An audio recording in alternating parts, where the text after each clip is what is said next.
Me gustaría comenzar esta conversación porque además este libro tiene una particularidad, es que es un libro sonoro, es un libro musical, porque pues se aprovechó en el buen sentido de la palabra del talento inmenso de Paula. Entonces hay una canción que me parece que es un muy buen punto de inicio porque cuenta la historia inicial en la que William es protagonista. Si pudiéramos comenzar con esa canción, maravilloso, Paula.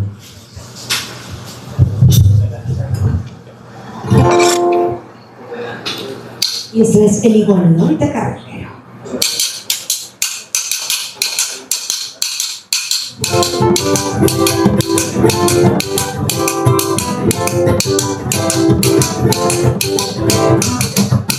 Alejandro y Daniela fueron a buscar serpiente cuando Santa María en una esquina de Boyacá. Alejandro que tiene usado dentro del pozo Calavera, un lugar increíble en el río Bacaca.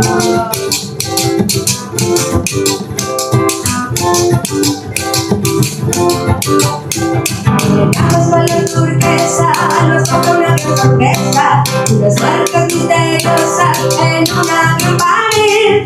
Amigo, abre bien los ojos y brinca fuera del agua. Oiga, Dani, ¿qué es eso? ¿Qué piensa subirse? Daniela enciende el carro a toda velocidad. Alejo toma fotografías que nos vamos pa' Bogotá. Y como detectives se fueron a investigar las huellas misteriosas de algún animal. Ay, ay, ay, la la la la la, ay, ay, ay, la la la la la, ay, ay, ay, lo baila Santa María, ay, ay, ay, va con toda la alegría. Alejo buscó a William en la universidad, de geografía y la paleontología. Le recomendó buscar a un profesor inglés y ser experto en bestias del pasado, su merced.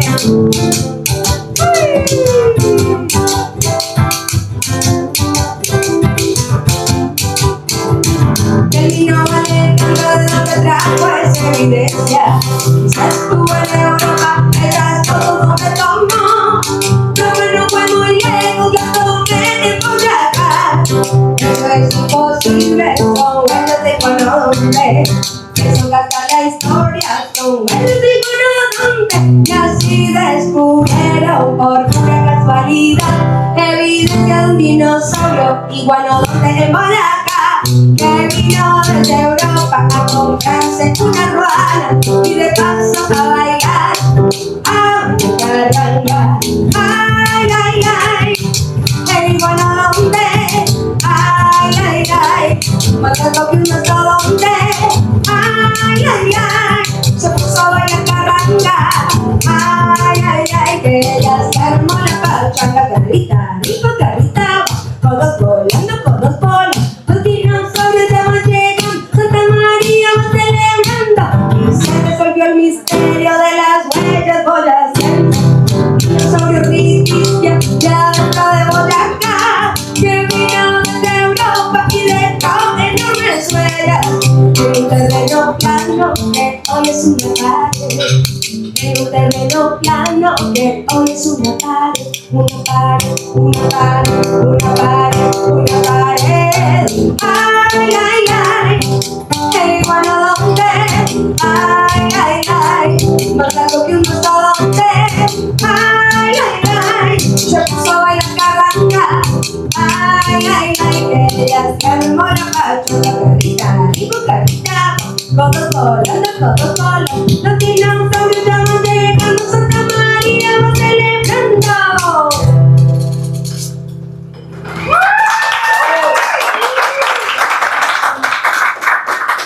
Gracias, Paula. Ahí el inicio perfecto para esta conversación. Varios elementos de la canción. Pozo Santa María, Boyacá y 5 huellas en un muro, en una pared, ¿no? Que ya de alguna manera empieza a generar una pregunta. ¿Qué hace una huella en una pared, no? Siempre nos imaginamos las huellas en el piso. El libro aprovecha y cuenta esta historia para contar también la historia del planeta Tierra y de Colombia, la historia geológica de cómo justamente esas huellas llegaron a una pared. Y ahí, William, me gustaría entonces, y Carlos y Paula, hablemos de eso, ¿no? Hablemos de cómo unas huellas llegan a una pared y de lo particular que es la huella como fósil, ¿no? Porque siempre pensamos en huesos, siempre pensamos pero la huella, que es una cosa tan frágil, ¿no? Y esta huella, el libro lo describe muy bello, alguien que puso, un animal que puso su pata en la tierra y que esa huella permaneció 133 millones de años. Bueno, pues muchísimas gracias por estar acá, muy contentos de verlos y como dices tú, o sea, básicamente esas huellas inspiraron este libro, y si no hubiera sido por la investigación en la que participó William, pues no tendríamos esa historia tan bonita, que lo que queremos es que le llegue a muchos niños y niñas así como tú. Y básicamente, bueno, yo estudié biología, soy biólogo, aunque trabajo principalmente con ranas, pero pues como todo niño uno queda fascinado con los dinosaurios, y lo que uno aprende cuando empieza a estudiar biología es que los fósiles son joyas porque es como una máquina del tiempo que te conecta con seres vivos que vivieron hace mucho tiempo pero que ya no existen. Cuando eso fue en la pandemia, en 2020, en noviembre o diciembre, yo tuve la oportunidad de entrevistar a Alejandro Corrales, en ese entonces un estudiante de biología. Y en las entrevistas que yo hago normalmente a científicos, yo les pido por una anécdota. Y él me dijo, pues una anécdota, no se me ocurre una anécdota cuando, ¡ajá! Ya sé. Imagínense que me encontré una huella de dinosaurio en Boyacá. Yo, ¿qué? ¿Usted se encontró una huella de dinosaurio? Y me dijo, sí. O sea, ¿usted se encontró en Colombia unas huellas de dinosaurio? ¿No? Sí. Yo dije, yo casi no lo creía, porque es que en Colombia es difícil encontrar dinosaurios. De hecho, en Colombia solo hay oficialmente descritas 2 especies. 2. En cambio, hay países como Argentina, como Estados Unidos, Canadá, en Europa, que se han encontrado muchísimos. Aquí solo dije, no puede ser tan suertudo. Pero me mostró la foto. Y nunca me olvido, la foto de él nadando en un pozo. Y detrás de él, una pared. Y en esa pared, 5 huellas. Cada una del tamaño de una sandía. Y yo quedé con la boca abierta. Además porque la foto es espectacular. Y el agua, o sea, el agua del pozo es azul turquesa. Yo decía, ¿eso es en Colombia? Amigos. Y estamos haciendo un estudio. Entonces, pues muy bien, cuéntanos más bien cómo fue ese momento y sobre las huellas y cómo terminaron en esa parte. Gracias, Carlos. Bueno, muchas gracias a todos. Bueno, para resumir un poquito, Alejandro, que era mi compañero y sigue siendo mi amigo al día de hoy, estudiábamos juntos Geociencias, que es un programa de la Universidad de los Andes, y ambos hacíamos doble con biología. Yo sí no la acabé. Pero Alejandro, en una oportunidad, fue como invitado de una investigación de una compañera bióloga que se llama Daniela. Daniela estaba haciendo una investigación de serpientes. La de la canción. La de la canción. Alejo y Daniela fueron a buscar serpientes. Exactamente. Así que estaban colectando serpientes para la investigación de Daniela, y un guía de la zona le dijo a Daniela y Alejandro como, vengan, yo quiero mostrarles lo que parece ser como unas marcas de algo que no sabemos, pero pues llevamos tiempo tratando de descifrar. Quizás ustedes, que son preguntólogos, que tienen curiosidad por lo raro, pueden dar con la respuesta. Entonces Alejandro se acercó al Pozo Calavera, que es donde están las huellas, tomó las fotografías, porque muchos de los pobladores de la zona creían que esas marcas eran como unas hojas gigantescas que habían quedado en una pared, porque si ustedes miran la portada, sí parece como si fuera una huella de estos árboles, no sé, tú me dirás qué tipo de árbol será. Pero Alejandro le toma las fotos, vuelve a Bogotá, él me muestra las fotografías y yo le digo, esas fotos pues están geniales, obviamente él y yo sabíamos que eran marcas de algún bicho, así le llamamos nosotros los preguntólogos a los animales. Y por ese entonces uno estaba arrancando en la carrera de geociencias y es muy común que uno se deja absorber por profesores que destacan sus publicaciones y demás. Y yo dije, no, Alejandro, hagamos una publicación, saquemos algo de acá. Y él dijo, ay, ¿será? Y yo, sí, hagámosle. Fuimos a mostrarle a nuestro profesor, que era un paleontólogo inglés, perdón, se llamaba Leslie Noe. Y pues él en un momento dijo como, ah, sí, están chéveres. Yo creo que fue en medio de la mala traducción o no sé, pero él entendió que por ahí eran fotos de otro lado y como que no nos dio interés. Y yo le dije, pero no puede ser posible. Y yo le dije a Alejandro, vamos a las huellas, yo quiero conocerlas. Fuimos, volvimos a tomar fotografías, se las volvimos a presentar al profesor, se le explicó mejor con ayuda de Google Traductor. Y él dijo, ¿cómo así que son huellas de dinosaurio? Ahí fue que nació la idea de hacer una publicación. Fuimos con el profesor, con otro profe que era geólogo del departamento en ese momento. Nadamos hasta la zona en donde estaban las huellas, tomamos mejores fotografías y comenzó todo el proceso de investigación para dar con qué dinosaurio podría corresponder. Que es un iguanodonte de más de 2 toneladas, ¿no? Y que además en el libro se cuenta su viaje, su travesía en un momento en donde la Tierra era muy diferente a como es hoy. Carlos decía algo que me parece chévere resaltarles, lo particular que es este tipo de fósiles, porque recordemos que en ese momento que era Colombia, era mar, ¿no? Pues si quieres tú. Bueno, aquí William es el geólogo. Pero sí, o sea, cuando uno mira un mapa en el Cretácico, ahorita tú tienes un mapa ahí que nos puedes mostrar.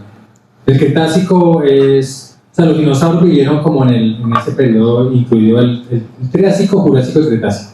Pero en el Cretácico, hace más o menos 100 millones de años, si ustedes ven a Colombia, no existía la cordillera de los Andes. O sea, Colombia era como una mesa de billar plana. Y gran parte, sobre todo la parte norte de Colombia, estaba bajo el mar. Es decir, lo que hoy es Bogotá, está bajo el mar, lo que hoy es Villa de Leyva, está bajo el mar. Por eso es que en Villa de Leyva se encuentran fósiles marinos. Entonces, por eso mismo, como los dinosaurios no son marinos, pues es difícil encontrar dinosaurios. Además que la parte sur de Colombia, que estaba por fuera del mar, hoy en día está recubierta de una capa densa de vegetación llamada la Amazonía, que hace difícil, me imagino, encontrar esos fósiles también. Entonces, hay lugar, es muy difícil encontrar fósiles. No sé si lo dije de manera... No, completamente correcta. En ese momento, pues sí, Colombia estaba, como muestro acá en esta ilustración de la esquina, cubierta principalmente por el mar.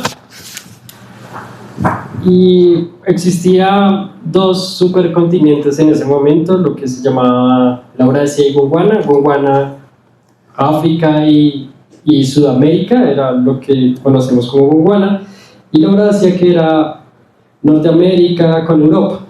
Pero en ese momento se estaban separando estos 2 super megacontinentes, y según los estudios se habla de que en ese momento el nivel del mar fue de los más altos. Entonces eran, para que ustedes se hagan una idea cómo era el clima en ese momento, eran temperaturas que variaban desde temperaturas templadas a muy cálidas. El oxígeno que había en el océano era muy pobre, y eso, digamos, en parte ayudó a que nosotros tengamos los hidrocarburos que al día de hoy ustedes conocen como el petróleo, porque siempre, no sé, el libro de Albon Jet nos mostraba que el petróleo surgía porque eran dinosaurios en una bolsa negra y allí se formaba el petróleo. Pero resulta que en Colombia no se forma así. Colombia estuvo bajo el mar mucho tiempo. Entonces todas estas algas, microplancton, cuando se iban compactando, formaban una densa capa de materia orgánica y eso permitió la formación del petróleo que al día de hoy conocemos, ¿sí? Pero la historia es más interesante porque para llegar a entender por qué el dinosaurio llegó hasta Colombia, a una línea de costa, a una playa, pues nace la idea de este libro. Claro. El libro comienza con unos niños haciéndose preguntas y con Paula tenía la oportunidad al principio de hablar justamente de cómo los niños son esas personas que son los preguntólogos por excelencia, ¿no? Incluso mucho antes, porque claro, son como científicos sin que sean conscientes de que lo son, ¿no? Paula, ¿cómo justamente esa curiosidad en los niños se puede aprovechar para divulgar ciencia de este nivel? Porque claro, escuchamos a William, a Carlos y súper complicado, pero el libro es muy, muy didáctico y certero. Pues primero, una historia como esta que es fascinante, creo que a los que más les fascina es a los niños, porque son esos científicos primigenios, ¿no? Es como todas las preguntas están latentes, la curiosidad, creo que no es un secreto para los niños. Cuando crecemos se nos olvida ser curiosos, lo que lamento profundamente, y yo creo que me reconecté con mi parte más curiosa y más sensible siendo profe de niños, y creo que por eso yo, si pongo al mismo nivel ser artista o profesora, prefiero ser profesora, porque hay una adrenalina en la manera de descubrir el mundo, y por eso, pues, yo no soy científica, pero sí soy preguntóloga desde muy niña, y la tarea era como, pues, traer este mundo infantil a estos mundos más complejos de la ciencia, robarse a tipos como Carlos y William para los niños, que están ávidos de saber todo esto, y también jugar un poco con la historia, pero también con la fantasía, ¿no? Porque tú hablas de una travesía del dinosaurio, pero es una travesía inspirada en lo que proponen Alejandro y William, pero también es una travesía fantástica. ¿Con quién se encontraría? ¿Qué comería? ¿Por qué se movió? En un principio pensábamos en un iguanodonte distraído, como, ¡ay, una hoja! Y se va detrás y cruzó al otro lado del Atlántico y otra cosa, una hoja deliciosa o un pico rojo, y pues no era algo delicioso, sino que era un sucumimus, un dinosaurio que también estaba en Gondwana.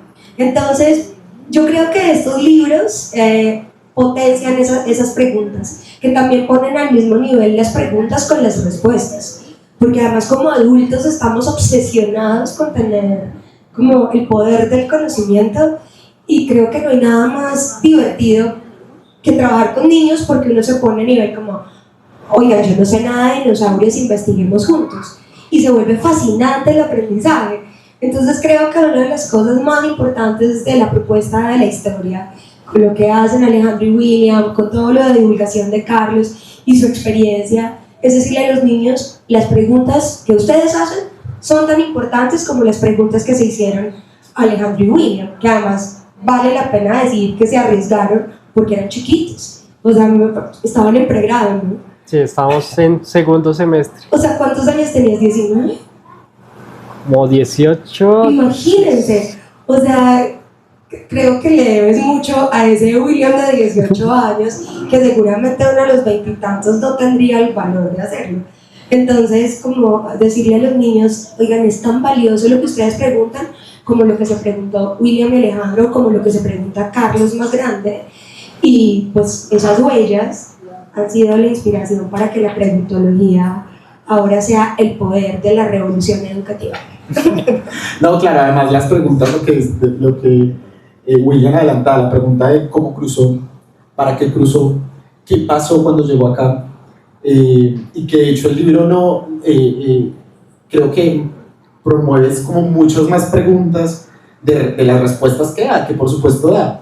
Tú decías algo que me parecía muy chévere, y es el lugar de la fantasía en este libro, y su lugar también en la divulgación, ¿no? Y yo de hecho tenía una pregunta que me adelantaste, y es como cuál es el lugar de la imaginación en el método científico, que lo vemos como tan acartonado casi siempre. El libro explica el método científico. ¿Cuál creen que es el lugar de la imaginación?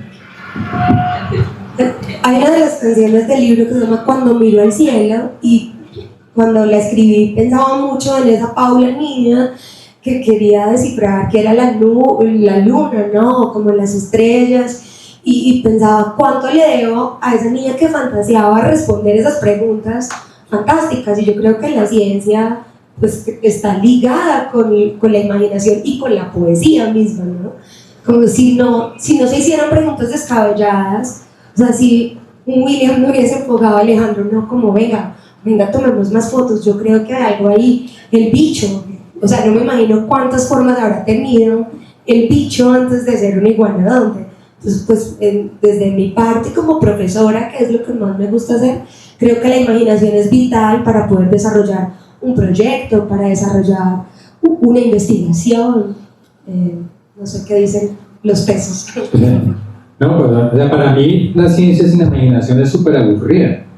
Yo creo que la mejor ciencia que se hace es basado en la imaginación, incluso en la fantasía. Estamos rodeados de libros y estoy seguro que muchas obras de ciencia ficción han inspirado a hacer preguntas, incluso a hacer programas de investigación completos y viceversa. Y lo otro es que me parece que la fantasía y las narrativas son una buena herramienta para contar cosas que son difíciles o muy técnicas o muy densas, y creo que es importante, yo lo digo como científico, cuando uno está en la academia, en la universidad, trabajando tantos años con colegas que hacen lo mismo que uno se va hiperespecializando en lo que uno hace. Y también ese lenguaje, yo creo que de hiperespecialización también se vuelve un escudo de cosas que a veces uno no entiende, pero como yo las digo de una manera técnica, puedo simular que las entiendo, porque eso incluso me ha pasado a mí. A veces yo me pasaba en la universidad haciendo doctorado que había cosas que yo no entendía en realidad, pero yo memorizaba la cosa técnica, me decían, ¿qué es esa vaina? Y yo decía, esta, ta, ta, ta, ta, ta, ta. Entonces, sí entiendo, pero yo en realidad por dentro decía, no entiendo, pero este es el escudo que me protege. Pero cuando alguien le dice por fuera de ese sistema, explique eso, y si no soy capaz de contarlo, quedo como desnudo, como me siento muy inseguro y estoy expuesto a críticas. Entonces me salgo a mi zona de confort y salgo a correr. Digo, no, mejor voy y hablo solo a los expertos en un salón, porque es mi zona de confort. Creo que la divulgación, sobre todo para niños, me parece muy bonita porque es como en realidad salirse de ese mundo. Y estar aquí con ustedes dando una charla en la tornamesa, o sea, nunca yo lo había hecho, o sea, nunca había pensado hacer eso. Yo siempre estaba en un salón dando charlas, pero estar aquí rompe con eso. Entonces me parece que la fantasía, las narrativas, las historias, los libros, es una forma distinta de contar esas investigaciones como las que hace William y nos acerca. Por ejemplo, William, cuéntanos, cuando hicimos una actividad allá en el municipio donde están las huellas, yo me acuerdo que Alejandro William me decía como, frente a la comunidad del municipio, sentados ahí, que estaban todos ahí en el municipio, decían como, esto en realidad sí nos gusta mucho, porque no pensamos que como se lograra contar estas historias a la gente, no sé si. Bueno, sí, digamos que complementando lo que dices, Carlos, es cierto que la ciencia que no trasciende más allá de la academia, pues a mí personalmente me parece que es inútil, ¿sí? Si uno llega a comunicar la ciencia, un descubrimiento a un niño, a un papá que es curioso y no entiende, a mí me tocó así. Yo vengo de una familia donde mis papás apenas lograron su primaria y yo tenía que hacerle entender muchos de los descubrimientos que estaba haciendo, la investigación, de una forma simple. y saber comunicar las ideas es hermoso porque no solo uno se lleva la idea de que aprendió a comunicar, sino que esas personas también comienzan a preguntar. Y eso me pasaba mucho a mí. Mi papá era una persona que me generaba, después de que yo le decía lo de las huellas, 20 preguntas más. Y yo decía, Señor, me da material a mí para seguir investigando, porque son preguntas que ni yo mismo me había generado, y solo por el hecho de haberlas generado bien, de una forma que él entendiera, pues eso me hacía muy feliz. Cuando yo estuve en Santa María, trataba de hacer eso mismo, porque nunca dimensioné con Alejandro, pues que algo que nosotros hablábamos en términos muy técnicos los fines de semana, porque nos sentábamos, eran los sábados a hacer la investigación, iba a trascender tanto. Y que al poder trascender de esa forma, pues lo íbamos a explicar de una forma que a los niños les iba a encantar, porque los temas como los dinosaurios fascinan a cualquier edad. Claro.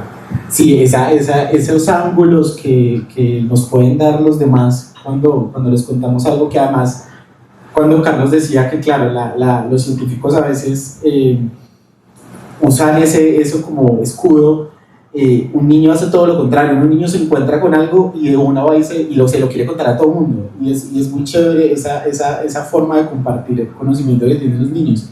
Hablábamos hace unos minutos de lo que generó justamente ese encuentro de huellas allá en Boyacá, ¿no? ¿Y qué pasó con los niños de Boyacá? ¿Qué están haciendo ahora en ese lugar donde encontraron ustedes esas huellas? Bueno, primero, yo quiero agradecer mucho a Paola y a Carlos, porque sin duda, sin el poder de divulgación de ellos, nada de esto hubiese sido posible. Yo hice una publicación con Alejandro que básicamente tras la pandemia había quedado sepultada y sí, quedó en un artículo científico.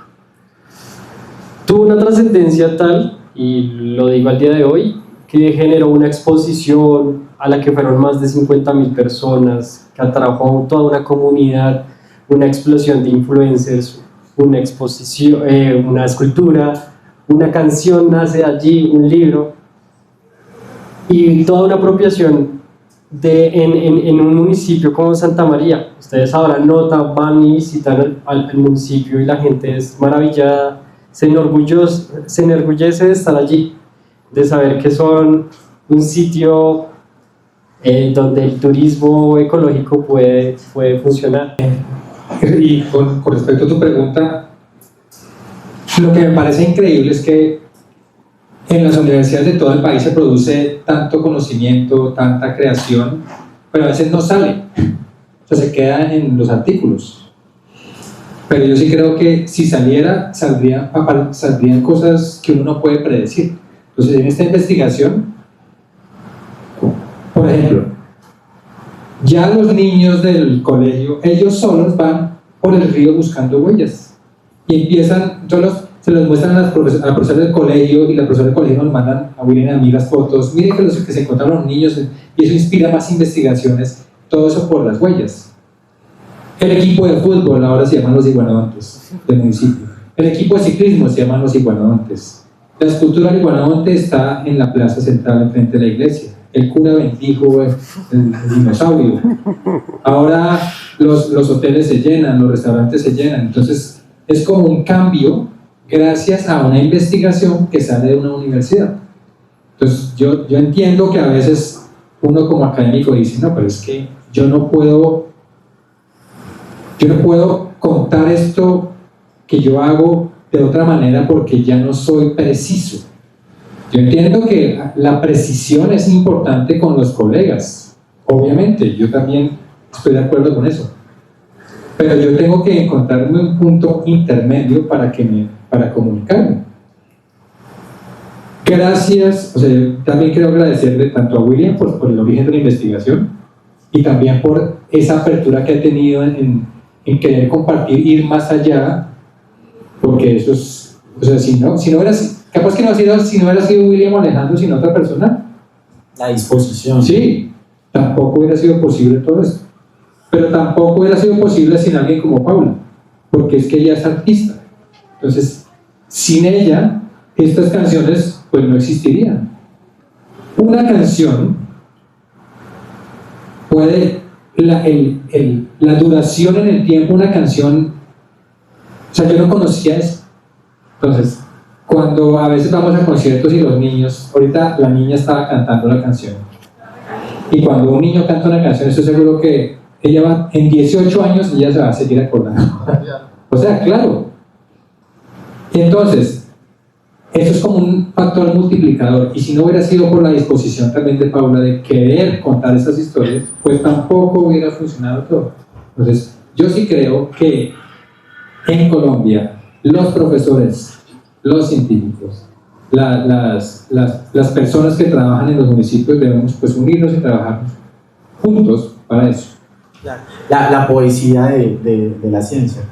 Y hay algo que me parece muy importante y muy inspirador, y es que los niños sueñan otras cosas, quieren ser otras cosas. Entonces en Santa María pues hay un montón de guías turísticos, pero ahora quieren ser geólogos, quieren ser paleontólogos, quieren ser científicos, y encuentran en su territorio la inspiración para hacerlo. Ahora se pueden quedar en su municipio porque es un insumo creativo donde pueden investigar, donde pueden vivir contando de lo que tienen en su territorio. Entonces para mí también es muy importante toda esta alianza. Yo jamás me imaginé estar cerca de científicos, trabajando, contando, cantando, y lo que te decía al principio, robármelos para la infancia me parece lo mejor. Hoy que les estaba hablando en un jardín de fosilización, entonces pues como que necesito cosas concretas, y llevé la réplica del diente de Megalodon y lo mostré, y 10 niños de 3 años y medio dijeron, es un diente de Megalodon.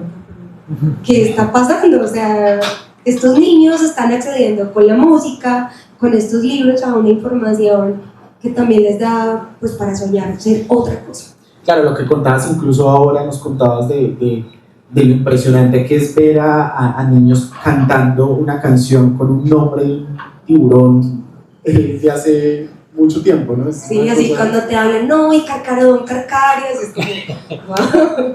O sea, yo ojalá hubiese tenido a los 5 años la certeza de decir el nombre científico de algo. O sea, creo que aprendí a decir Homo sapiens en el bachillerato. No, yo siendo biólogo aprendí Carcarón, Carcarias, creo que ya de maestría, ni siquiera anterior. Como dice Carlos, es el poder de la música. Yo le quisiera pedir a Paula que nos deleitara con otra canción del libro. Quiero invitar a una cantante de los Andes, ¿no? Los Andes. Esta canción es, entonces lo que hacíamos con Paula es muy chévere porque queríamos plasmar conceptos complejos en las canciones de maneras distintas. Esta canción es sobre cómo se formó la cordillera de los Andes. Y a mí me gusta mucho porque es como literal varios temas que yo trabajé en el doctorado de cómo se forman, pero contados de una manera muy poética, gracias. Entonces nos unimos los dos, entonces la parte poética, Paula, la parte música, y la parte técnica, entonces yo y nos unimos, y creo que salió bonito, yo no sé si ustedes quieren. Nace los Andes. ¿Qué?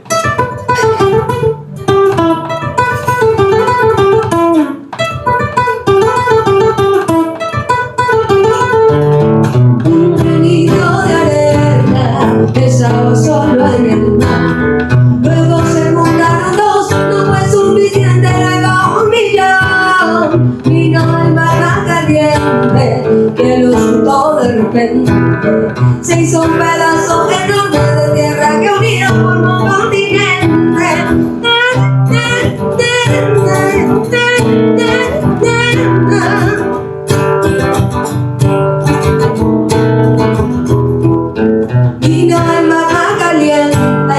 Que los juntó de repente, se fue metiendo debajo, chocaron despacio, y lo que estaba arriba se fue asomando en la cima, se fue volviendo una cordillera, una gran montaña.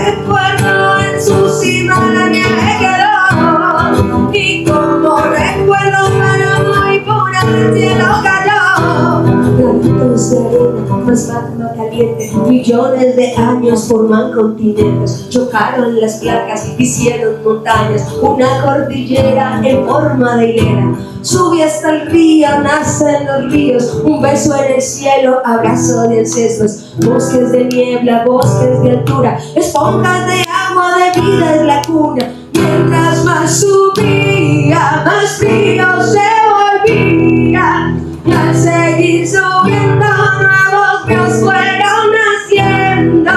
Tanto subió, que el cielo besó. Y como recuerdo, en su cima la nieve quedó. Y como recuerdo, para muy puro del cielo cayó. Es la historia de los Andes que en el mar nació.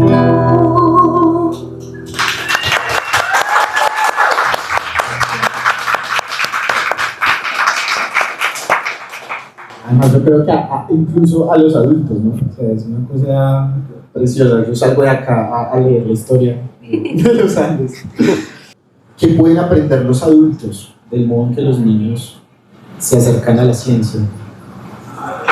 Yo creo que no solo los adultos, sino en la misma educación. O sea, creo que la revolución educativa se da en la primera infancia, y lo digo de primera mano porque cuando trabajo con docentes, con agentes educativas, siempre se sienten un poquito inseguras de lo que están haciendo, y eso les permite tomar nuevas rutas, ¿no? Pero, no, entonces ahora yo quiero ahora hacer algo científico, no, pero también quiero hacer algo musical, y eso les da chance de mezclarse con un montón de lenguajes. Cuando van creciendo, incluso los profesores de primaria y de universidad, supongo que mucho más, se pierde la flexibilidad, y yo creo que el aprendizaje requiere la flexibilidad y necesita adultos flexibles, adultos muy atentos. Rodari decía como tener la oreja verde, como la oreja súper atenta a lo que dicen los niños. O sea, realmente lo más valioso de mi celular son mis conversaciones con los niños, o las cosas que guardo de las conversaciones infantiles, porque ahí están los insumos como para las ideas más profundas que he tenido para mis canciones. Entonces yo sí siento que la primera infancia y lo que pasa en la educación en la primera infancia, tanto ese modelo como de pares, ¿sabes? Como que el profesor se siente a la par del niño, como también abierto a la pregunta, como, ¿sabes qué? Yo no sé nada del bosque, no sé nada de geología, pero vamos a investigar juntos, y eso se vuelve algo realmente poderoso. Sí, completamente de acuerdo con lo que dice Paula. Creo que cuando uno crece, uno empieza a formar como estructuras en donde ya uno no puede preguntar ciertas cosas a alguien porque uno tiene miedo que lo consideren a uno, usted no sabe eso. Y pasa todo el tiempo en la academia. Incluso hay gente que no le gusta preguntarle a los colegas por el miedo a qué dirán. De prueba de eso es que ya hay estudios que muestran que muchos estudiantes de posgrado prefieren hablar con las inteligencias artificiales como ChatGPT porque no se sienten juzgados. En cambio, si le preguntan a un profesor, se sienten juzgados. Anécdota. Mañana voy a tener la oportunidad de entrevistar a un premio Nobel en física que está visitando ahorita la Universidad de los Andes. Y me preguntaron si yo quería entrevistarlo. ¿Cuántas veces tienes la oportunidad de conversar con un premio Nobel? Y yo dije, de una. Pero a mí me surgió la duda, ¿por qué no nadie más? O sea, ¿por qué un físico no charlará con él? Pues alguien de la profesión, yo diría, pues ustedes nunca podrían hablar primero porque yo soy biólogo. Y yo creo que puede haber 1000 razones, pero tal vez una es que si uno está frente a un premio Nobel de mi profesión, la presión debe ser muy fuerte en cuanto a qué tal que yo pregunte algo y no le guste, qué tal que levante los ojos, qué tal que y después me vaya mal o me juzguen o alguna cosa. No sé si esa es la razón, pero yo pensaría que algo tiene que ver, y es que por eso creo que los niños no tienen ese problema, porque un niño pregunta literal todo. Y entonces yo sí creo que si volvemos a eso, Y los profes de niños también hacen eso. no sé qué piensas. No, completamente de acuerdo. Uno, a medida que va creciendo en un programa de pregrado, se da cuenta de eso. Entonces, hay preguntas que ya en cuarto semestre no deberían ser generadas, o bueno, le crean a uno esa idea, y entonces uno crece bajo la idea de, "Ay, o soy muy ignorante, o qué pasó, o tengo problemas cognitivos", pero digamos que parte de la curiosidad es el alma del científico, ¿sí? Yo creo que cualquier niño es un científico en potencia, por lo que tú dices, Carlos, que nunca se cohíbe de preguntar, y pareciera que hay preguntas que son correctas a medida que uno es más grande, ¿sí? Hay preguntas que no deberían ser generadas porque parecieran bobas, pero no lo son. Es necesaria mucha la curiosidad para crecer. Además, la flexibilidad, además de volver a preguntas que lo que decía Paula, la flexibilidad de volver a preguntas que ya se hicieron y que aparentemente ya tienen una respuesta, pero que el mismo libro lo reitera en muchos casos. Las respuestas o la historia que te estamos contando acá es lo que sabemos con certeza hasta acá, pero puede cambiar. puede cambiar. Pero ni siquiera es eso- la certeza. Exacto, eso que quería enfatizar, porque esa fue una discusión que tuvimos en el libro, y es que lo que William y Alejandro estudiaron pasó hace más o menos 130 millones de años, o sea, no pasó ni siquiera 1000 años, 130 millones de años. Es decir, están estudiando algo que pasó hace muchísimo tiempo antes que existiera el primer ser humano sobre la Tierra. Por lo tanto, esto hace parte de la ciencia porque son preguntas que son falseables. Es decir, alguien más puede decir, con nueva evidencia pueden decir esto sí, esto no. Es decir, lo que dice este libro puede cambiar en el tiempo. Y eso está bien porque así funciona la ciencia. Entonces acá mismo lo decimos. Lo que dice, aquí explicamos, esto que dice aquí en este libro se llaman hipótesis. ¿Qué es una hipótesis? Es esto y esto y esto. Y esto puede cambiar o puede que no. Pero por eso nosotros quisimos poner presente que la ciencia, lo bonito de la ciencia es que puede cambiar de acuerdo a las evidencias que se tengan a la mano. Y es muy común en las ciencias notar eso, como que entre los mismos científicos aclaman una verdad absoluta que es falseable, como tú dices, en el tiempo, y se pueden contradecir, y puede pasar, como le pasaba a Stephen Hawking, que se contradecía con sus agujeros negros y se refutaba a sí mismo, pero eso es parte de la ciencia. El problema es creer que como científicos somos dueños de la única verdad, y eso es falso, porque es una hipótesis. Nosotros estamos basados en lo que consideramos basado en evidencias, pero las evidencias pueden cambiar el día de mañana. Sí, de hecho en el libro hay un par de ejemplos de verdades que se contaron porque en su momento había evidencia y que luego cambiaron, que luego después de unos años, porque la ciencia además es bonita, porque la ciencia además es como un constructo ahí social de muchas personas que Sí. algo que William puede estar haciendo hoy puede estar basado en algo que otra persona hizo hace 60 años. Un caso particular es, por ejemplo, yo como geocientífico digo, sin la teoría de las placas tectónicas, pues el tema de comprender la geología es casi imposible. Pero eso es reciente, la teoría de las placas tectónicas tiene menos de 60 años, y antes de los 60 años atrás creían otra cosa. Y el geólogo que sugirió las placas tectónicas lo creyeron de loco, imagínense. Y ahorita es como el concepto básico para creer que la Tierra es dinámica. Y ahora es muy difícil que alguien diga, uy, no, eso no. Y Sí, exacto. Exacto, así es la ciencia y así ha sido la historia del conocimiento que va cambiando.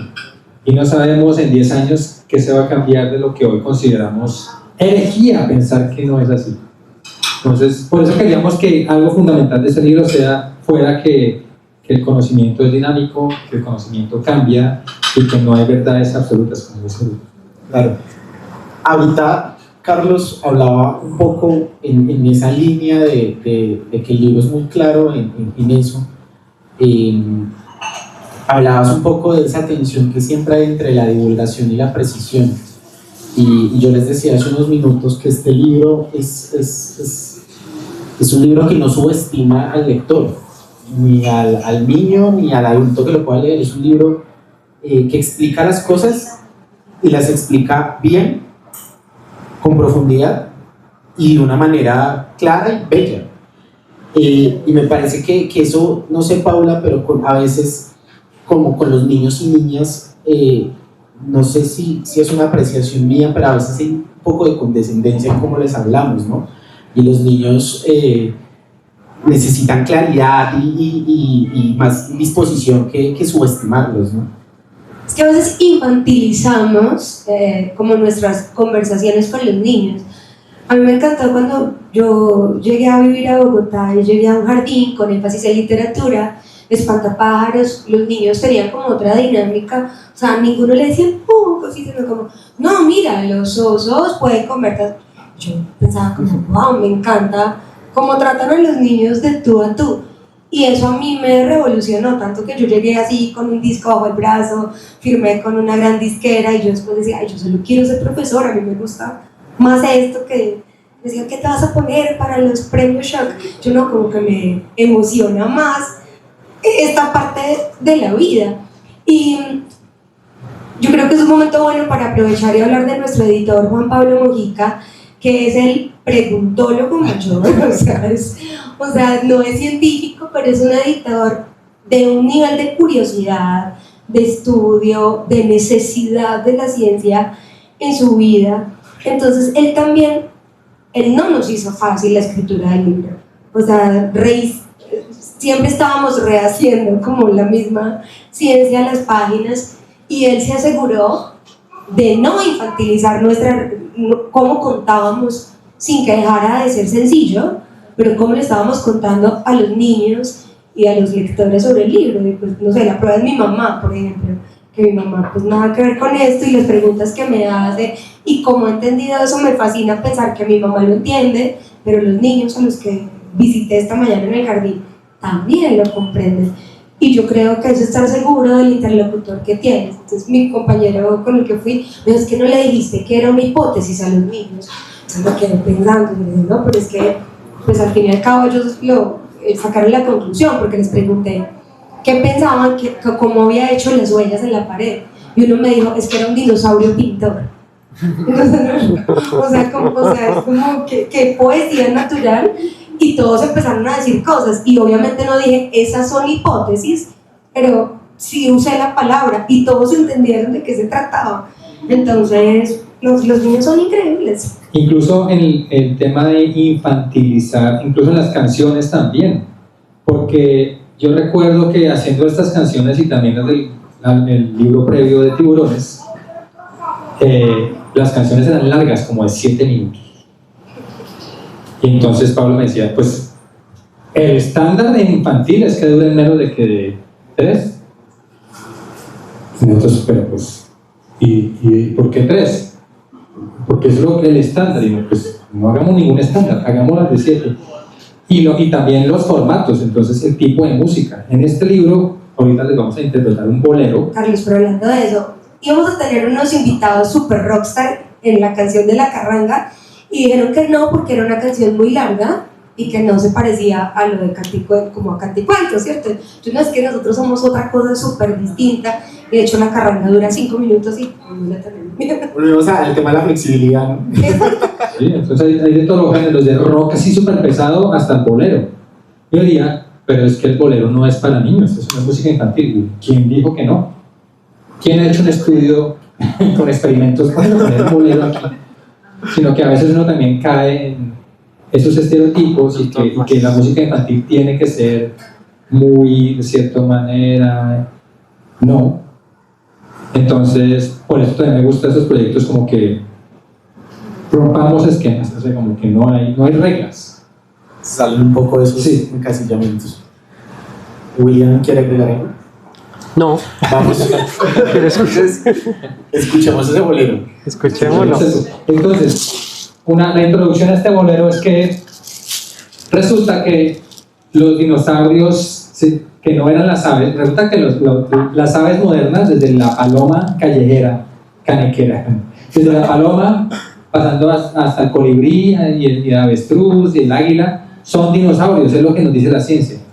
Son dinosaurios que sobrevivieron la causa de la extinción, que puede ser aproximadamente 66 millones de años. Entonces, ¿cuál fue la causa de esa extinción? En la actualidad la ciencia nos dice que fue un asteroide que cayó en lo que hoy es el Golfo, en la península de Yucatán, en México. Y el nombre que le pusieron a ese asteroide es Chicxulub, porque ese es el lugar más cercano a donde está el cráter. El cráter está bajo el mar, incluso bajo el mar y bajo la tierra debajo del mar. O sea, nadie lo ha visto, lo detectan con máquinas, con sonar y toda cosa, pero nadie lo ha visto porque está bajo la tierra. Y cuando cayó ese asteroide, pues levantó olas de 1000 metros, una nube de polvo que tapó el sol. Las plantas se murieron, herbívoros después, carnívoros después, y los dinosaurios grandes no tenían que comer y se extinguieron. Los dinosaurios pequeños todavía podían comer, sobrevivieron y evolucionaron lo que hoy son los colibríes y las palomas canequeras. Entonces este es un bolero sobre el último día de los dinosaurios. En las maracas, güey.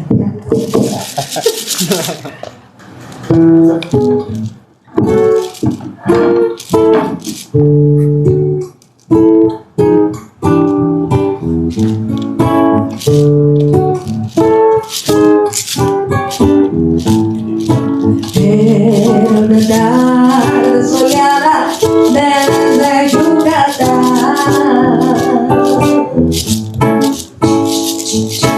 Los dinosaurios miraban la vida pasar. 66 millones de años atrás aproximadamente. Todo lucía en Yucatán.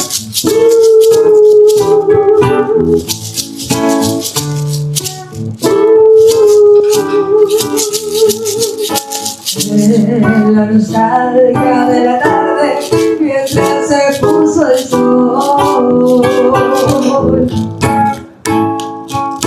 Luces llenaron el cielo, todo era resplandor. El ambiente lucía imponente, dinosaurios corrían, todo era monstruos y un terror. Luego cayó un asteroide y a todos los borró. No, no, no, lo hizo Chicxulub. Chicxulub medía 10 kilómetros de diámetro cuando la tierra chocó. Chicxulub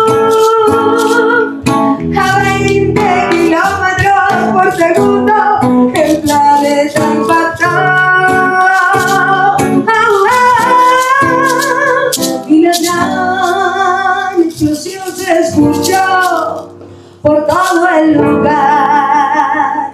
Bang, bang, fiestas de tsunamis de 1000 metros cubrieron todo el mar. Una capa de polvo cubrió toda la tierra, ocultando el sol. Las plantas murieron, herbívoros después. Hey, hey, carnívoros también. No, no, no, lo hizo Chicxulub. Chicxulub no los puedo escuchar.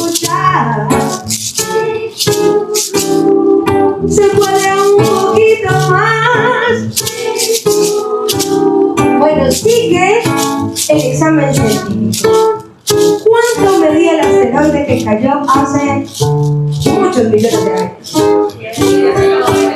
10 kilómetros, a ver qué dice el geólogo, por favor. Así es. Aprobado. Aprobado.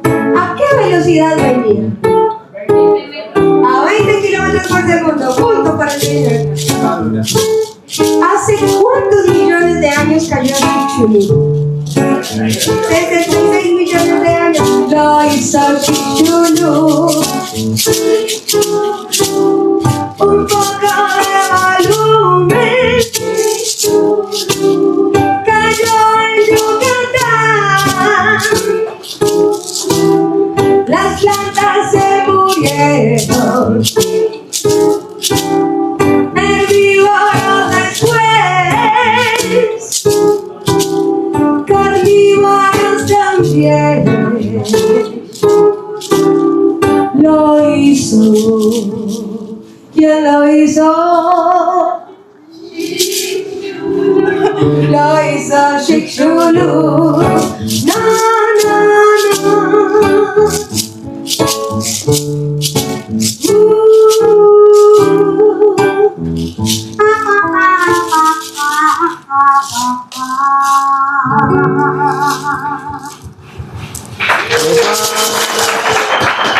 Esa mentira es tan terrible.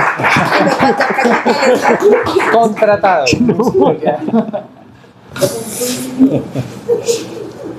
Quizá después de leer este libro observes con mayor atención las pistas que te ofrece la naturaleza.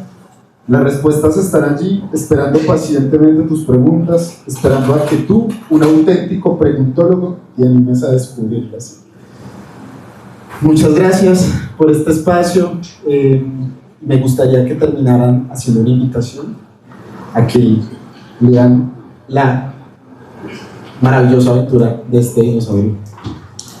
Creo que es un libro muy especial porque ha trascendido la geología, la amistad de Alejandro y William, la divulgación científica de Carlos, la música de Roxito, y es importante por lo que está pasando en Santa María y la revolución en el territorio, y creo que eso hace muy importante nuestro trabajo, también nos aterriza, pone nuestro ego en la tierra y dice, lo que hacemos nosotros podemos aliarnos, así como Penguin y la editorial Uniandes se unen pues para hacer realidad esto, y estamos todos juntos pues para contar de otras maneras lo fascinante que pasa en los territorios de Colombia. Tienen que leerlo para que se enamoren de nuestro igualante. Y no solamente leerlo, sino escucharlo. Este es un libro que trae unas canciones que nos cuentan diferentes aspectos, historias de lo que pasó en el pasado, de la geografía, de los personajes. Entonces creo que es una combinación muy bonita que saca a la luz una investigación científica, pero también me parece una forma bonita de traer de nuevo a la vida un animal que tal vez nunca sabremos quién fue, pero que en realidad existió y que dejó una huella, y que ese animal nunca pensó que fuera a ser revivido 130 millones de años después. Es como si uno deja una huella en la playa y 100 millones de años después están hablando de uno. Entonces, invitarlos a que lo compren y que lo lean y que lo escuchen. Y así como dice Carlos, dejó una huella no solo en nuestras vidas, sino en toda una comunidad. Y siento que el libro invita no solo a los niños, sino a los papás de estos niños a sentarse a leer, a curiosear. Yo siempre le digo a mis primitos como nunca paren de curiosear, porque es la curiosidad lo que los va a llevar a otro nivel. Yo desde pequeño trataba de consumir muchos libros de este estilo, ilustraciones, y yo creo que en parte eso motivó a lo que soy yo actualmente. Entonces, lo único que puedo decir es sigan leyendo, nunca paren de preguntarse y recuerden que no hay preguntas bobas, siempre está algo nuevo por descubrir. Y sabes, yo quisiera agradecerle con todo mi corazón a Ediciones Uniandes por abrirse a publicar libros para niños, ¿no? Hablar que el centro de investigación, la universidad más grande del país en temas de investigación, le abre la puerta a la literatura infantil de esta manera, creo que es realmente revolucionario. Es una manera de viajar de otras formas y pues también para mí es un honor como tener acceso a lo que pasa en la universidad y que la universidad quiera contárselo a los niños que también se van a enamorar de la academia a través de historias como estas. Sí, quién sabe cuántos geólogos o paleontólogos están haciendo con este libro. Gracias a ustedes por embarcarse en esta aventura. No, y gracias a ti por venir hasta acá y hacer esta conversación tan amena, tan profunda, no podría decir. También, María, muchas gracias. Hablando contigo, estábamos antes de esta conversación de lo difícil que es el mundo de la publicación de libros universitarios y técnicos. Y es un mundo pues difícil porque lograr que la gente lea libros técnicos no es fácil, pero aún así hay mucho público, pero incluso creo que es más difícil y creo que también es uno de los objetivos, es que más profesores, más investigadores empiezan a decir, listo, está bien hacer el libro técnico, pero también voy a meterle la ficha a hacer un libro divulgativo, porque como decía William, yo sí creo, estoy completamente de acuerdo. Así como investigación que no se publica en una revista científica no existe, yo también agregaría que publicación que no se divulga, pues tampoco, porque no va a salir de ese mundo académico. De hecho, en el último pasito del método científico acá ponen muy claro eso. Hay que comunicarla para que haya una apropiación, que fue lo que pasó en Boyacá. Y muchas gracias a la librería Torna Mesa, que fue el escenario bello de esta conversación. Muchas gracias. Muchas gracias. Muchas gracias.